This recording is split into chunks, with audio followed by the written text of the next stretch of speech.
A Catalunya, més de 80.000 ciutadans utilitzen cada dia el tren com a mitjà de transport.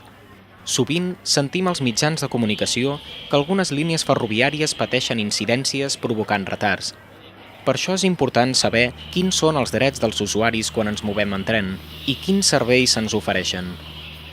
És interessant recordar que disposem d'un servei d'informació via SMS, de tal manera que el client pot consultar l'estat d'una línia en concret enviant un missatge amb la paraula BCN, espai, el número de la línia, al número 7307, o bé donar-se d'alta mitjançant la nostra web i rebrà els missatges gratuïtament sobre l'estat de la seva línia amb els horaris que ha concretat.